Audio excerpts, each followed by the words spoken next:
O perigo do pecado contra o Espírito Santo e as suas consequências na vida daquele que comete tal pecado. O pecado contra o Espírito Santo é um tema que gera muitas discussões, por vezes, confusão entre os cristãos. Trata-se de um conceito encontrado na Bíblia, especificamente nos evangelhos de Mateus, Marcos e Lucas. Para entender de maneira clara o que é esse pecado, é importante considerar o contexto em que ele é mencionado. Na Bíblia, Jesus menciona o pecado contra o Espírito Santo ao responder críticas de fariseus, que afirmavam que ele estava expulsando demônios pelo poder de Belzebu, o príncipe dos demônios. Jesus, então, ensina que toda blasfêmia que o homem disser poderá ser perdoada, exceto a blasfêmia contra o Espírito Santo, Mateus 12, 30 e 32, Marcos 3, 28 e 29. Esse pecado é descrito como uma rejeição consciente e deliberada da ação e da presença do Espírito Santo, que é aquele que convence o ser humano do pecado, da justiça e do juízo. João capítulo 16, versículo 8. A característica mais importante desse pecado é a sua natureza de dureza de coração.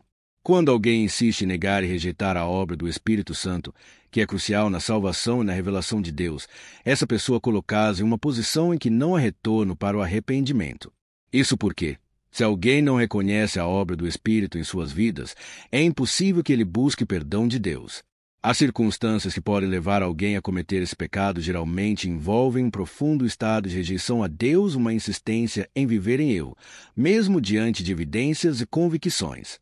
Por exemplo, uma pessoa que experimenta a presença de Deus, reconhece sua verdade, mesmo assim, decide atribuir essas ações a forças malignas ou insiste que não há valor no que o Espírito Santo está fazendo, está, portanto, caminhando em direção a esse pecado grave. A razão pela qual o pecado contra o Espírito Santo não é perdoado é que, em essência, ele representa um fechamento a toda a influência e presença de Deus na vida de uma pessoa. O Espírito Santo é quem nos convence do nosso estado de pecado e nos guia ao arrependimento.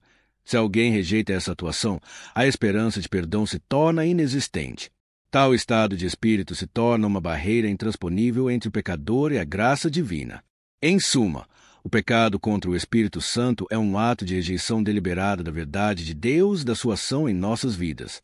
Esse ato, quando consumado, fecha a porta para o arrependimento e para a salvação, tornando-se assim piedosamente irreversível.